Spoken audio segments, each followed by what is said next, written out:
Welcome to TCI's version of Tajh's Take.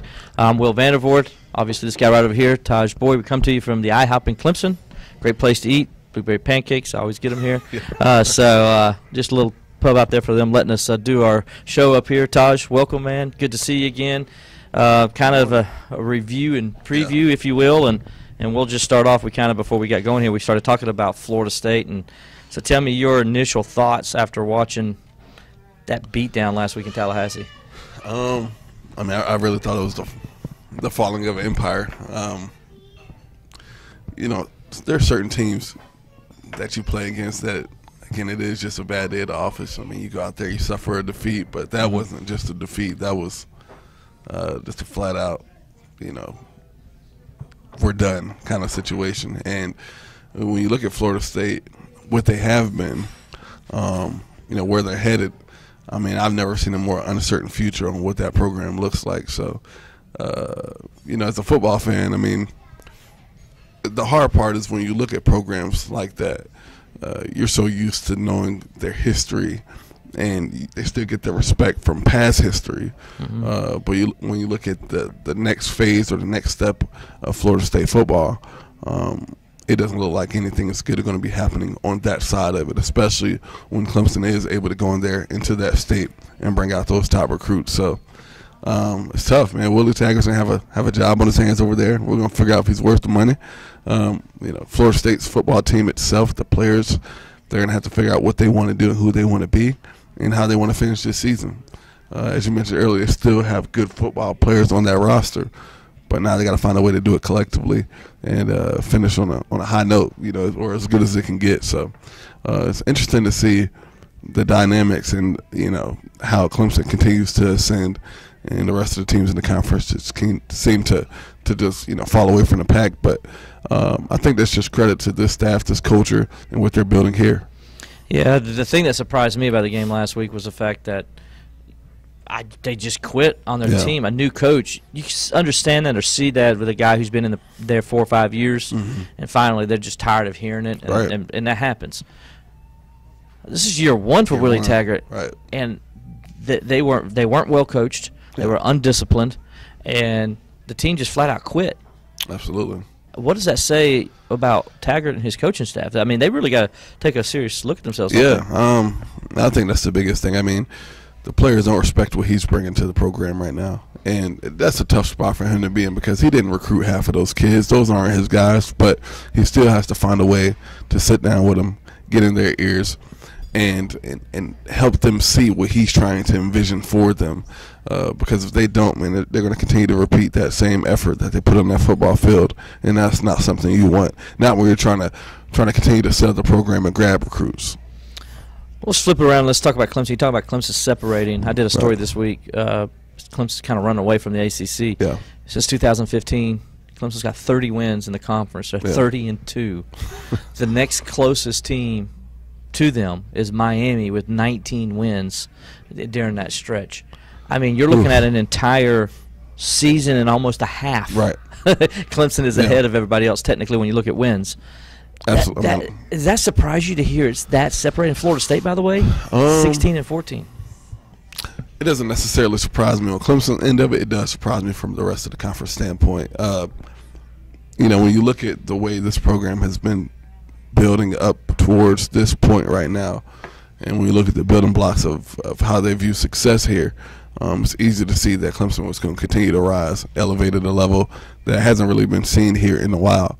What is surprising is how kind of middle of the pack the rest of the conference is, because again, that's the biggest thing here. It's Clemson is obviously in the ACC, but the ACC as a whole isn't as bad as what people make it, because obviously they're still competitive football teams because everybody else is sitting in that 5-2, that 6-2, that 4-3 range. So they're still competitive. They're winning. They're beating each other week in and week out. And then Clemson obviously just looks like a whole totally different monster. And, Clemson at this point, I mean, we talk about the next 3 seasons.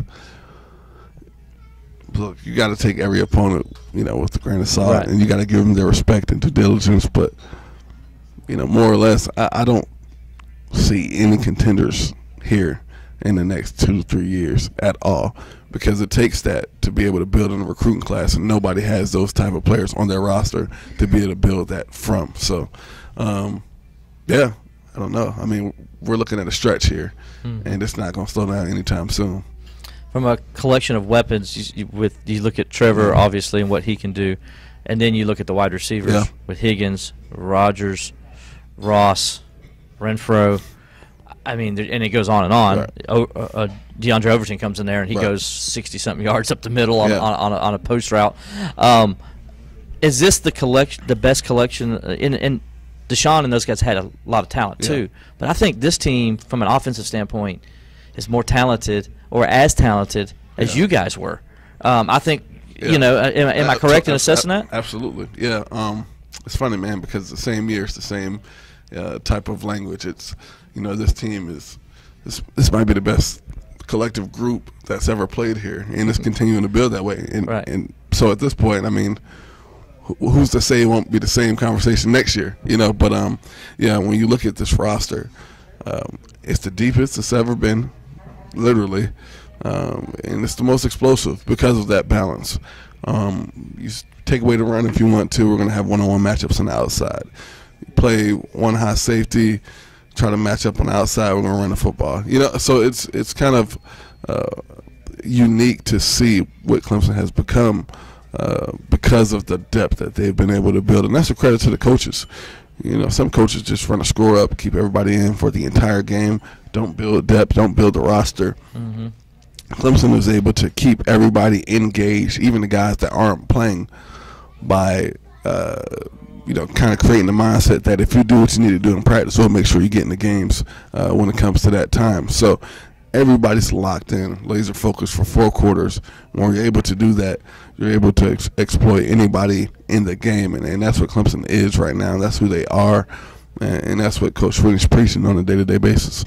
When you talk about the collection of this team, how deep they are, another part I think makes this team different than any that Dabo's had is the fact that as good as they are on offense, they're probably even better on defense, and it's the best collection of both sides of talent I think he's had here. Am I correct on that? You seen that as a former player also? Yeah, and a lot of that still for me falls back to the leadership of that defense. I've seen some guys have fun here. Shaq Lawson, you know, Vic Beasley. Nobody has more fun on the football field than Christian Wilkins. And he is a servant leader. And, you know, what he says and how he acts is contagious to the rest of those guys around him. And, you know, when Xavier Thomas and KJ Henry and guys of that nature can see, you know, what that looks like, what that leadership looks like, that's what they'll be building towards. So they're getting positive influence from those guys that they're looking up to. And I think that's why this defense will continue to elevate as well. Clemson has a unique opportunity to not just have recruits come in, but handpick who they want here. So when you're able to do that, you're really able to handpick who the leadership of that team is. They've done an excellent job of that. You know, the secondary, they've been getting better and better each week. They're building some depth there as well, so it doesn't just feel like it's only A.J. Terrell out there and it's only Trayvon Mullen. They've been able to build on some of the younger guys. Tanner Music, explosive. And, you know, seeing a guy like who caught the interception in the middle field, Jalen? Against NC State. Against NC State. So Jalen, you know, you look at that particular play in itself, talking about NC State, just Tampa 2 coverage. He does his job, get back to the middle of the field, catch the interception.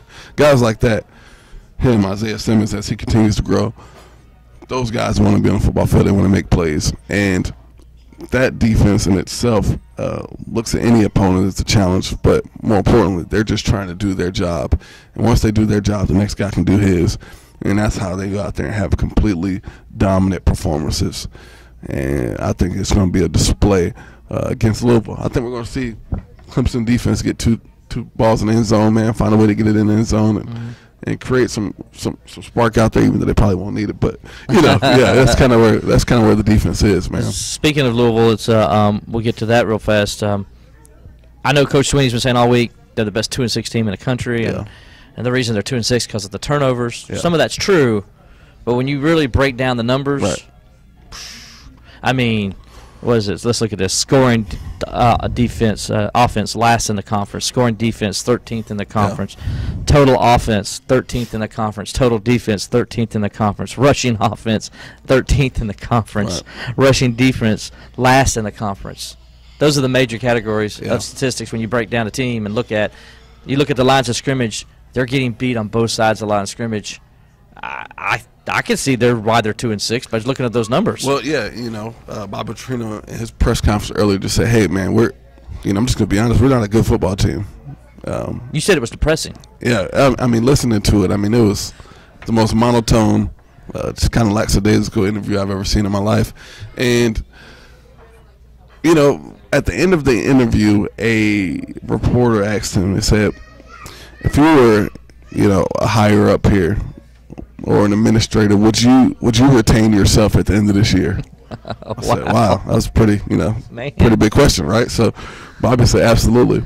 But I will take it back, man. And Louisville has had talent over the years, obviously. A couple of years ago, I said there's no player more important to their university than Lamar Jackson is to his team. But obviously it's even bigger than that now. They don't have any players.